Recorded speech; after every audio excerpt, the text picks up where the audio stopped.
Hello, happy Friday. We are gonna do the Festive Christmas Book Tag today. All right, here we go. Festive Christmas Book Tag. There are 8 questions. So the first question is, or the first prompt is, a fictional family you would like to spend Christmas dinner with. This was a no-brainer.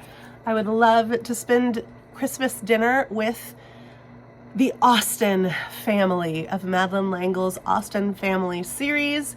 I reread all of these last year and absolutely bawled my eyes out the whole time with the joy and happiness, and they make you laugh, they make you cry, and when it was all over, I wanted more, but there is no more.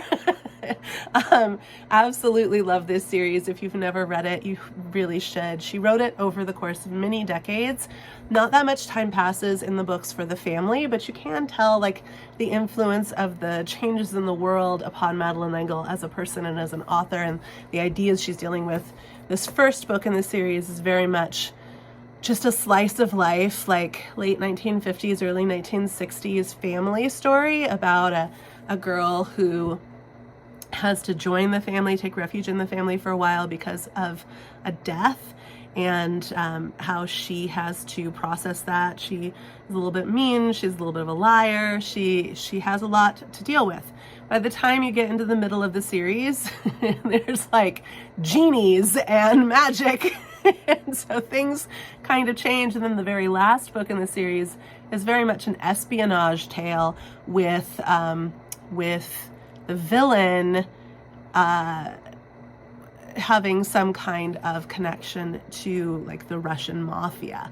And so things definitely change for this family fairly quickly, although it isn't quick in the way that the books are actually released into the real world. So it's an interesting process to read these from start to finish in chronological order.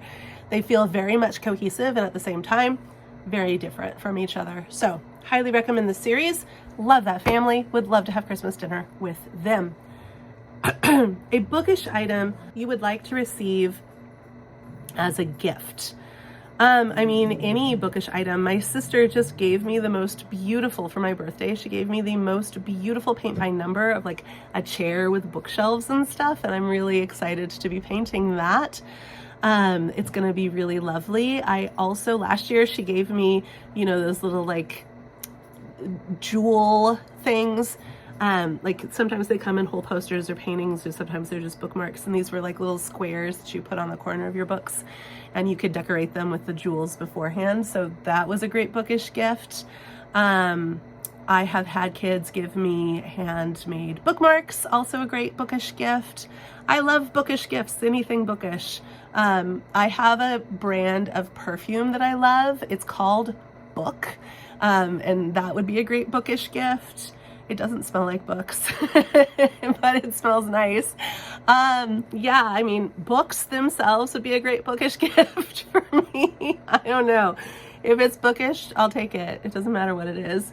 And then we have a fictional character you think would make a perfect Christmas elf. I think that the children, especially Cassiopeia in the Incorrigible Children of Ashton Place, would make an amazing Christmas elf. I think just the very best Christmas elf of all Christmas elves. If you haven't read this series, now would be a great time to start. A fictional character, oh no, match a book to its perfect Christmas song. So I am matching, and I still have this sticker on here, but we'll just put my hand over that yucky sticker. This is Kit McBride Gets a Wife by Amy Berry. This is the first in a series. There are 2 books out in this series.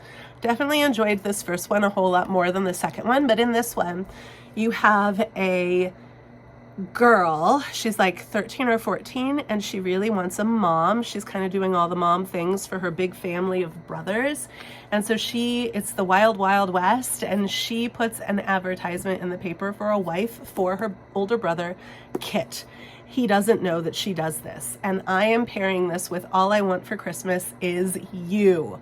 because all she wants for Christmas is a woman to come and join the family, to be her brother's wife, to be their mother, and to make things a little easier for her. So all I want for Christmas is you. And of course they fall in love, so there's that element as well.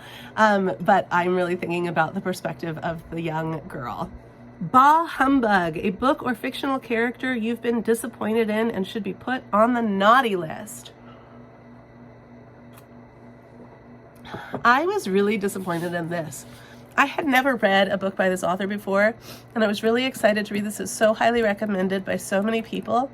And I just was not into it. I found this to be incredibly kind of boring and slow and unbelievable, and I know it's based on a true story, but I did not mesh with this. And that is The Diamond Eye by Kate Quinn.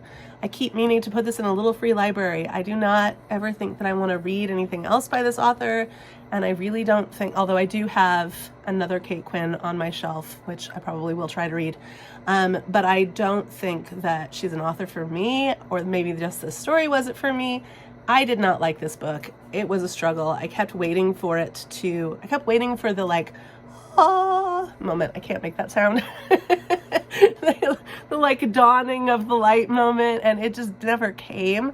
And the book ended and I was like, what was that? I did not enjoy my time with this book. A book or a fictional character you think deserves more love and appreciation and deserves to be put on the nice list. So I'm going to pick Patty Callahan's Once Upon a Wardrobe. I read this several years ago and it stuck with me. I've only read it once, and I'm kind of toying with the idea of rereading it again in December. I know I already have quite a hefty list of books that I am planning on trying to read, but this one is really calling to me, and it was the first book that popped into my head when I saw that prompt. This is about a woman who has a brother who is very sick, and this woman has a friendship with C.S. Lewis, and so she gets a friendship between the boy and C.S. Lewis, and that's kind of life-changing for all of them. This was such a great book, and I think it needs more love.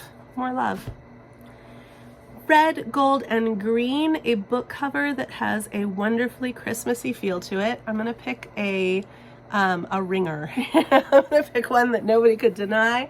I'm going to pick my beautiful copy of A Christmas Carol. I have so many copies of A Christmas Carol, but this is my favorite. This is the Christmas Carol that is illustrated by Roberto Innocenti, and it's just so gorgeous. Let me open up to some of the illustrations in here. Reading this is just such a sensory experience.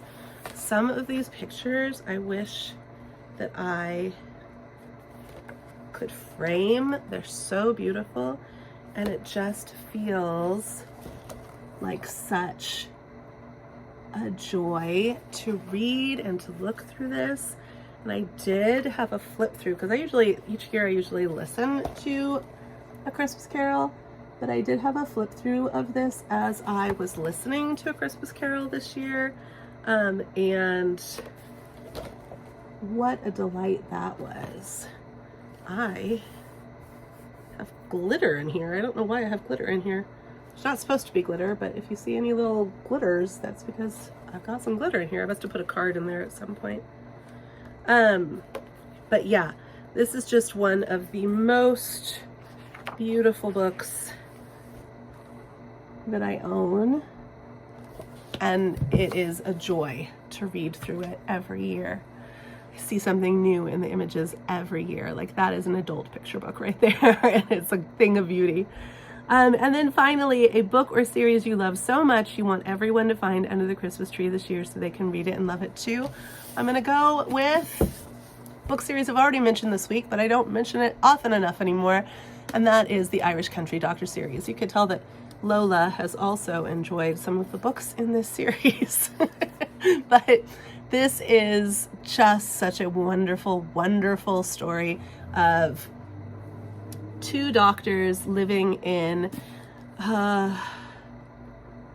in a tiny village named Ballybuckable in Ireland, and how they interact on a daily basis with each other, with their families, with the people in this village. They're eccentric characters, but it's also historical fiction, so it's taking place across the 50s, 60s, and 70s. And it is so heartfelt, so well told. There are, I believe, 17 or 18 books in the series, and so you can really get into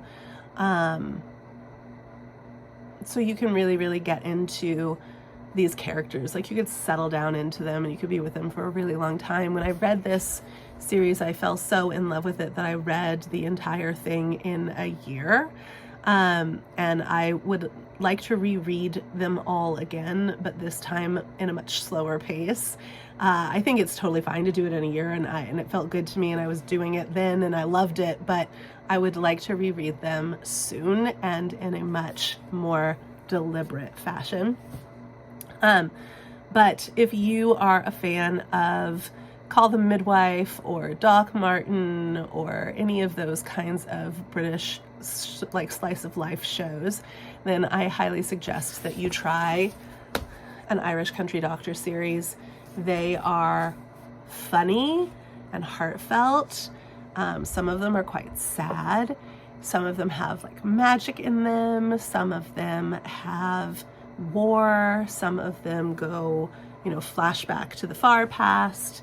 They're just, it's a world. It's a world that you're entering into, and it's a really wonderful place to be, full of people trying to do their best for each other. And Patrick Taylor did an amazing thing. He did an amazing thing when he created that series. That's it. I hope you're having a wonderful Friday whenever you're watching this. And if it's not Friday, I hope you're having a wonderful whatever it is.